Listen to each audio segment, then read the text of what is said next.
Somewhere right now, a person with a good salary, a safe home, enough food, and people who love them is lying in bed feeling like none of it means anything. They can't explain it. They have what they were told to want. And it's hollow. That feeling has a name, but we'll get to that. First, consider this. In 1944, a Viennese psychiatrist was stripped of his clothes, his manuscripts, his family, and his name. He was assigned a number. He was worked toward death in Auschwitz, then Kaufering, then Turkheim. He watched men die around him daily. He had nothing you could hold or count. And out of that, he extracted something so durable that the book he wrote about it has sold over 12 million copies and hasn't been out of print since 1959.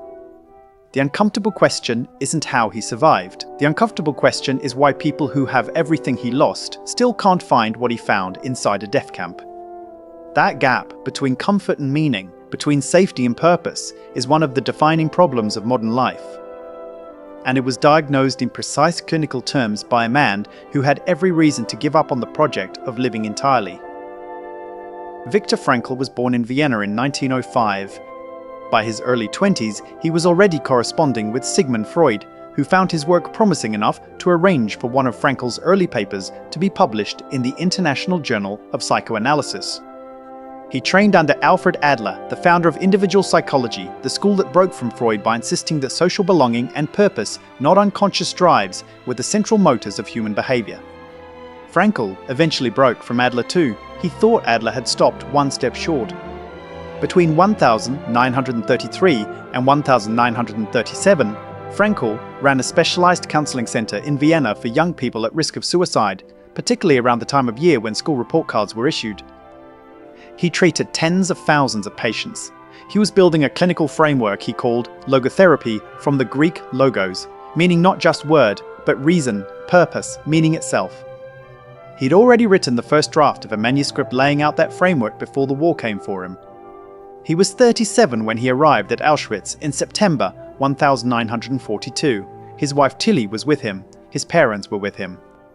He had sewn the manuscript into the lining of his coat. The Nazis took the coat.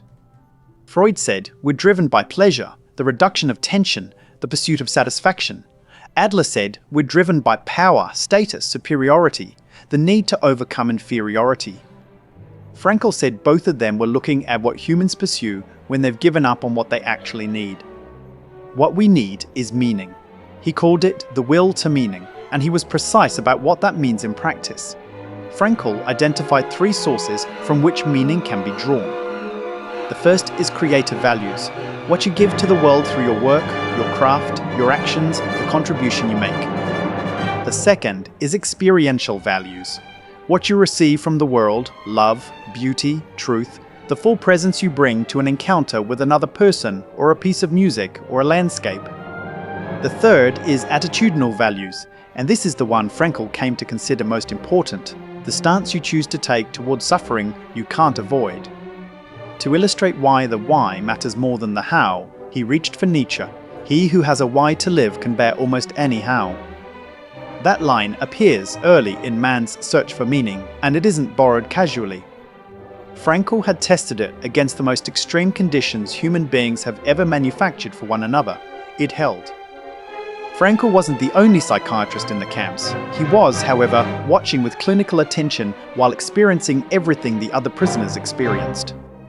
What he observed directly contradicted the assumption that survival was a function of physical strength. The men who lasted longest, who maintained psychological coherence when everything else had been stripped away, were not necessarily the biggest or the youngest. They were the ones who could answer a question, not out loud, but internally. What is waiting for me on the other side of this? Frankl held on to his wife. He didn't know she'd already been killed at Bergen-Belsen. He didn't need to know. The image of her face, the imagined conversation with her, functioned as an anchor. He writes in Man's Search for Meaning, "A thought transfixed me. For the first time in my life I saw the truth as it is set into song by so many poets, proclaimed as the final wisdom by so many thinkers. The truth, that love is the ultimate and the highest goal to which man can aspire." He also reconstructed his lost manuscript. On stolen scraps of paper, in the margins of what he could find, he rebuilt the theoretical framework the Nazis had taken from him in his coat. He wasn't doing it for posterity. He was doing it because the doing of it was a reason to endure the next day. That's the mechanism. That's what logotherapy looks like under pressure. Frankl was released in 1945. He returned to Vienna, learned his wife was dead, rebuilt his practice, and spent the next several decades watching the problem he'd theorized about in the camps spread through the general population of the Western world like a slow gas leak. He called it the existential vacuum. His clinical observations led him to distinguish between two types of neurosis. Psychological neurosis, anxiety, depression, compulsion, arises from psychological damage. But neurogenic neurosis is different. It arises from meaning deficiency. It's not that something has broken in the person, it's that nothing is pulling them forward. He described what he called Sunday neurosis, the specific despair that hits when the week's busyness stops and there's nothing underneath it. The weekend arrives. The distractions run out, and what's left is a question nobody scheduled time to answer. He was writing about this in the 1,960 seconds. He'd find the 2,020 seconds difficult to explain.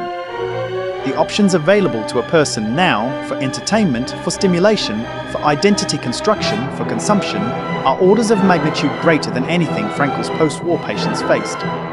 And the rates of reported meaninglessness have not gone down. Abundance without orientation doesn't produce satisfaction.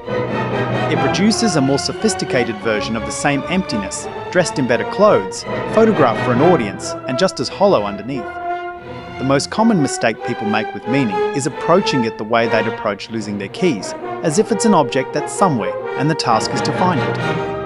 Frankl was explicit that this framing is wrong. Meaning isn't invented and it isn't found, it's detected. His preferred analogy was a crossword puzzle. The answer to a given clue already exists. It's not something you create. But you have to attend carefully, bring what you know, read the clue correctly, and the answer discloses itself. The same logic applies to meaning. It's latent in your actual situation, in what you're capable of, what you care about, what's being asked of you by the specific circumstances of your life. Your task is to attend closely enough to detect it. This is why chasing happiness directly doesn't work. Frankl puts it precisely.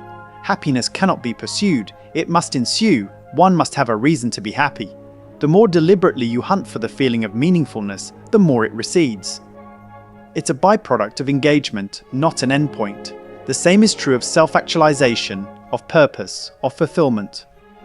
They come as the result of directing yourself outward towards something, not inward toward the feeling you want to have. The direction of your attention is everything. Turn it toward what's calling you, not toward what you wish you felt. Of the three sources of meaning Frankl identified, creative, experiential, attitudinal, the attitudinal value is the one nobody can take from you. You might not have work that feels purposeful. You might not be in the kind of relationship that produces experiential richness. Those things depend on circumstances you don't fully control, but the stance you take toward what you're living through, that's always yours.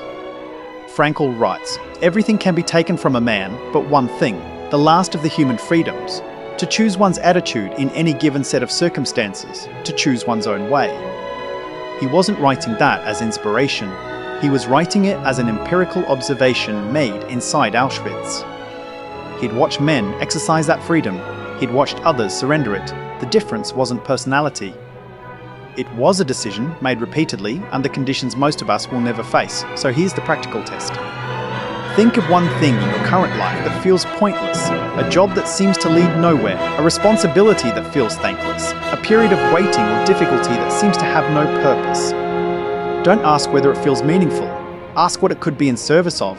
That shift from what does this mean to what could I make this mean is the attitudinal move. It's not pretending the difficulty isn't real. It's refusing to let the difficulty write the final sentence. That refusal is available to you right now, today, in whatever you're walking into next.